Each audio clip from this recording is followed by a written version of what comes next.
जी अस्सलाम वालेकुम, यासीन आपके साथ हाजिर है आज मॉर्निंग ब्रीफिंग में। आज इस हफ्ते का दूसरा वर्किंग डे है, ट्यूसडे है और डेट है आज 10th ऑफ मार्च। इस साल का ये तीसरा महीना शुरू हो चुका है, यानी इस पहले क्वार्टर का आखिरी महीना। जनवरी से हम देख रहे हैं कि मार्केट में बहुत ज्यादा मूव है, यानी 24 ऑफ जनवरी जब चाइना में लूनर ईयर हॉलीडेज की छुट्टियों का सिलसिला शुरू हुआ और उस तारीख से हमारे पास कोरोना वायरस का जो पैंडेमिक बना लेटर ऑन, उसके बेसिस पे पूरी दुनिया की स्टॉक मार्केटों में एक अजीब भूचाल जैसी कैफियत दिखाई देती है। यानी पहले हमारे पास पिछले 1.5-2 महीने से कोरोना वायरस के इफेक्ट के हवाले से पूरी दुनिया की खबरें चलती रही कि जनाब स्टॉक मार्केटें गिर रही हैं, बढ़ रही हैं, तेल की कीमतें, सोने की कीमतों में खातिर का इजाफा हुआ, फिर उसमें गिरावट आई। तो मतलब अजीब और गरीब मार्केट में मूवमेंट दिखाई दे रही है। कल पीर का दिन था, कल मंडे का दिन था, मार्केटें जो खुली और उसमें तकरीबन 8-10% मार्केटें डाउन हो गई। 30% क्रूड ऑयल की प्राइसेस डाउनफॉल हो गई, जिसको कहा जाता है कि स्टीपेस्ट फॉल इन ईयर्स। यानी 10-15 साल में हमने पहली बार ये देखा कि जिस तरीके से तकरीबन 30% मार्केटें डाउन हो गई, $12-13 तेल की कीमतों में कमी वाक़ई हो गई। स्टॉक मार्केटें हॉल्ट हो गई, 5% 7% पे मार्केटें रुक गई, मार्केटों को होल्ड कर दिया गया। पूरी दुनिया की स्टॉक मार्केटें गिर के रुक गई और उसमें यह खबर आ रही थी कि हो सकता है कि अगर मार्केटें गिरती रही हों तो मार्केटों को सस्पेंड भी किया जा सकता था। लेकिन पाकिस्तान की स्टॉक मार्केट, अमेरिका की stock indices, S&P, Dow Jones, Nasdaq मार्केटें 7-7, 8-8% down हुई, उनको रोका गया, होल्ड किया गया। और मैंने हफ्ते की इतवार की लेट नाइट यानी मंडे मार्केट ओपनिंग से पहले भी मैंने आपसे ये कहा था कि कुछ खबरें हमारे पास ऐसी खतरनाक भयानक किस्म की आ गई हैं जिसकी वजह से मार्केटों में बहुत ज्यादा डाउनफॉल आ सकता है। और कुछ यही हुआ। हमारे पास ये खबर पिछले जुमेरात और जुमे से चल रही थी कि जनाब ओपेक की, यानी जिसमें सऊदी अरब सरफहरिस्त और ओपेक प्लस में रशिया की जो मीटिंग होती है इनकी आपस में, ओपेक एंड ओपेक प्लस में, इनमें कुछ नाराजगी चल रही थी। यानी सऊदी अरब या ओपेक ये कह रहा था कि पूरी दुनिया की स्टॉक मार्केटें, पूरी दुनिया की ऑयल प्राइसेस को ऊपर लाने के लिए 1.5 मिलियन बैरल की कटौती करनी पड़ेगी पैदावार में। लेकिन इस बात पे सऊदी अरब के साथ रशिया नहीं खड़ा हुआ। रशिया ने इस बात को रिजेक्ट कर दिया, इनकार कर दिया और उसने ये कहा कि वो 1.5 मिलियन बैरल की कटौती में हिस्सेदार नहीं बनेगा। यानी इस बात पे ये बात चल निकली कि जनाब ये प्राइस वॉर शुरू हो चुकी है, खास तौर पे ऑयल के हवाले से। और जिस दिन यानी जुमेरात को जब रूस ने इस बात का इनकार किया तो वेरी नेक्स्ट डे हमने ये देखा कि सऊदी अरब ने एक ऐलान कर दिया कि वो इससे पहले कि रूस पूरी दुनिया में ऑयल मार्केट में लेकर आए, सऊदी अरब ने कटौती के बजाय उसने 1 मिलियन बैरल की प्रोडक्शन में इजाफा कर दिया। और न सिर्फ इजाफा किया बल्कि उसने ऑयल प्राइसेस की कीमतों में 2% की जगह 6% तक डिक्लाइन कर दिया। तो कल हमने ये देखा, कल बरोज पीर मंडे वाले दिन पूरी दुनिया में ऑयल के हवाले से प्राइस वॉर शुरू हो गई और उसमें सरफहरिस्त है सऊदी अरेबिया और रूस। रशिया ने यह कहा कि जनाब हम 1.5 मिलियन बैरल में साथ नहीं देंगे, उस वक्त तक नहीं देंगे जब अमेरिका की जो शेल ऑयल के हवाले से जो प्रोडक्शन है उसमें कटौती ना की जाए। इस हवाले से हमने ये देखा कि कल की पूरी दुनिया की स्टॉक मार्केटें रटल डाउन हो गई इस प्राइस वॉर के हवाले से। यो प्राइस वॉर हमने इससे पहले शायद ही कभी देखी हो, यानी बैक इन 1975 में अगर देखा जाए जब एक ऑयल क्राइसिस आया था तो उसमें भी हमने प्राइस वॉर जैसी कैफियत देखी थी। लेकिन अब हम ये देखा कल प्राइस वॉर में ऑयल की कीमतें डाउन हो गई, स्टॉक मार्केटें रटल डाउन हो गई, फॉल डाउन हो गई। और आज हम ये देख रहे हैं कि तमाम प्राइसेस, खासतौर पे स्टॉक मार्केटें थोड़ी सी रिकवर करती हुई दिखाई दे रही हैं। लेकिन ऑयल की जो प्राइस है वो अभी भी हम $32-33 देख रहे हैं और कल इसने $27 का लो कर दिया था, जो कि कई सालों का लोएस्ट लेवल है, तकरीबन 10 साल का आप कह सकते हैं। लेकिन इस प्राइस वॉर का सिलसिला अभी खत्म नहीं हुआ है। हालांकि इस तरफ हमारे पास हम ये देख रहे हैं कि आज स्टॉक मार्केटें रिकवर हो रही हैं, ऊपर की तरफ जा रही हैं, और उसके ऊपर जाने की वजह, जैसे कि पहले भी मैंने आपसे ये कहा था कि अब हमारे पास ये खबर बड़ी नहीं होती कि जनाब अमेरिका की पेरोल की या जॉबलेस की रिपोर्ट या उनकी अनएम्प्लॉयमेंट की रिपोर्ट जो है वो अच्छी आ रही है या खराब आ रही है। ये तमाम रिपोर्टें आजकल दब चुकी हैं। ना अमेरिका के जीडीपी के रेशो को देखा जाता है, ना जॉब रिपोर्ट को देखा जा रहा है, ना उनके बिल्डिंग परमिट्स, बिल्डिंग के जो फिगर्स आते हैं उनको देखा जा रहा है, ना एग्जिस्टिंग होम सेल्स की खबर को हम मलूज़े खातिर रखते हैं, बल्कि हमारे पास सिर्फ एक ही खबर है जिसको हमने, जैसे मैंने आपसे पहले भी ये कहा था कि अब हम सिर्फ इस खबर को गौर से देखेंगे कि अमेरिका में या पूरी दुनिया में या चाइना में या इटली में या यूरोप, पाकिस्तान, इंडिया, ईरान में कोरोना वायरस के केसेस में इजाफा हो रहा है या कम हो रहा है। तो हमारे पास बड़ी खुशाइन बात है, कल की रिपोर्ट है, ताजा तरीन रिपोर्ट है, उसमें यह कहा जा रहा है कि चाइना में 70% कोरोना वायरस के जो केसेस थे वो बेहतर हो गए, अच्छे हो गए, लोग रिकवर कर गए और अपने घरों को चले गए। ये बहुत खुश आइन बात है। और इसके अलावा चाइना मुस्तकिल इस कोशिश में लगा हुआ है कि जनाब कोरोना वायरस के नए केसेस सामने ना आए। अगर नए केसेस आते हैं तो उनको जल्द अज जल्द सेहतमंद किया जाए, उनका इलाज किया जाए, उनको वैक्सीनेशन दी जाए, उस इलाकों में जहां पर ये केसेस पाए जा रहे हैं वहां पर फ्यूमिगेशन की जाए। और इस हद तक हम ये देख रहे हैं कि चाइना बहुत ज्यादा काम कर रहा है और इसकी तायद और उसको सराहा है वर्ल्ड हेल्थ ऑर्गेनाइजेशन ने, जिसकी वजह से आज हम ये देख रहे हैं कि स्टॉक मार्केटों में रिकवर आई है। और इसके साथ साथ जो खबरें हमारे पास पिछले दिनों, यानी पहले भी हमने ये देखा कि कनाडा ने और अमेरिका ने अपने इंटरेस्ट रेट को ड्रेस्टिकली और इमरजेंसी बेसिस पे 50 बेसिस पॉइंट कट कर दिया था।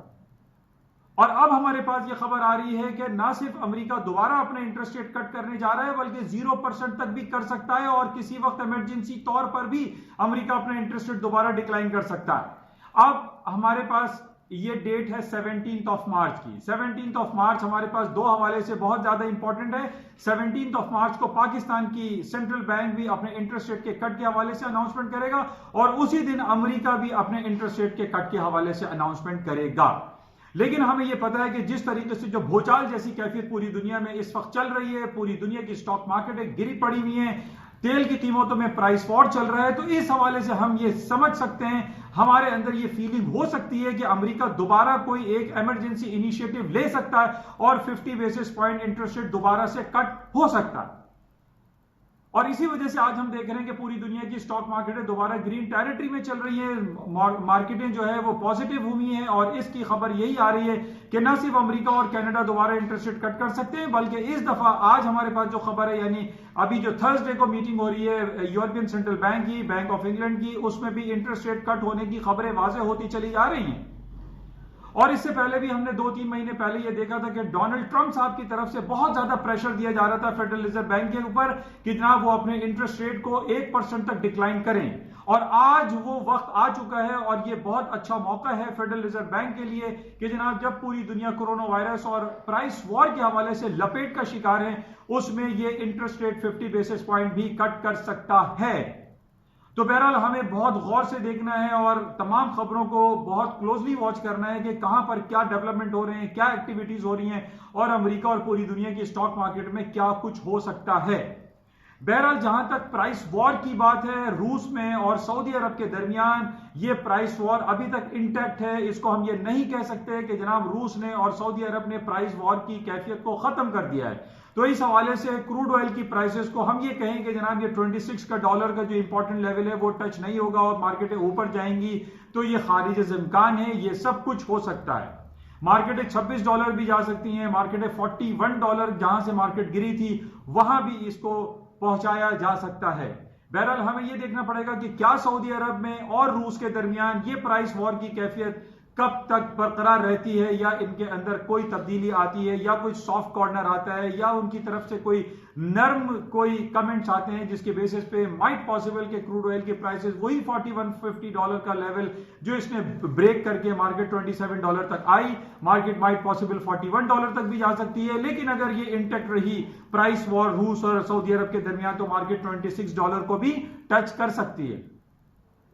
अच्छा, जब हम बात करते हैं प्राइस वॉर की या इवन वॉर की, तो हम ये देखते हैं कि हमेशा गोल्ड की कीमतें, सोने की कीमतें, चांदी की कीमतें ऊपर की तरफ चली जाती हैं। लेकिन आज इसका रिवर्स हमें थोड़ा बहुत दिखाई दे रहा है। मार्केटें अभी गोल्ड की 1667 1660 के करीब मार्केट चल रही है और उसकी वजह सिर्फ हम ये कह सकते हैं कि जनाब आज कुछ बेहतरी है, आज कुछ दुनिया की स्टॉक मार्केटों में ग्रीन टेरिटरी है, हालात बेहतर की तरफ जा रहे हैं, जिसकी वजह से गोल्ड की कीमतें थोड़ी बहुत नीचे आई हैं, लेकिन इसको हम नीचे आना नहीं कह सकते। मार्केट का इंपॉर्टेंट लेवल 1640 है। जब तक अनटिल एंड अनलेस 1640 का लेवल नीचे नहीं टूटता, हम ये नहीं कह सकते कि जनाब गोल्ड की कीमतें नीचे आ जाएंगी, क्योंकि जैसे मैंने आपको पहले भी कहा है कि जब भी हम पूरी दुनिया में पॉलिटिकल अनसर्टेनिटी देखते हैं, प्रिवेल कर रही होती है, तो गोल्ड की कीमतें हायर साइड पे जाती हैं। और सबसे ज्यादा जो अनसर्टेनिटी हमें दिखाई दे रही है वो इस वक्त दो कैफियत हमारे सामने मौजूद है, एक रूस और सऊदी अरब के दरमियान ऑयल के हवाले से, क्रूड ऑयल या एनर्जी सेक्टर के हवाले से प्राइस वॉर का सिलसिला है और वॉर का वर्ड इसमें इस्तेमाल हो रहा है। और दूसरी तरफ हम फिर वॉर देख रहे हैं, जो हम पिछले दिनों देख रहे हैं कि 29 फरवरी को एक पीस मुआहिदा हुआ, एक पीस डील हुई अफगानिस्तान और तालिबान, अफगानिस्तान और अमेरिका के दरमियान जो पीस डील हुई उसकी धज्जियां बिखरती हुई दिखाई दे रही हैं। क्योंकि कल हमारे पास ये वाकया हुआ कि जनाब अशरफ गनी जो वहां के प्रेसिडेंट मुंतखब हुए हैं, उनको अब्दुल्ला साहब जो कि दूसरे सदर बन गए हैं, उन्होंने ये कहा कि जनाब ये अशरफ गनी साहब अमेरिकन पपेट हैं, इनको हम नहीं मानते, इन्होंने धांधली की है और इनकी सदारत को हम काबिल कबूल नहीं समझते। और कल यही हुआ जब अशरफ गनी की जब हल्फ बर्दारी का वाकया हो रहा था, एक सेरेमनी हो रही थी, उधर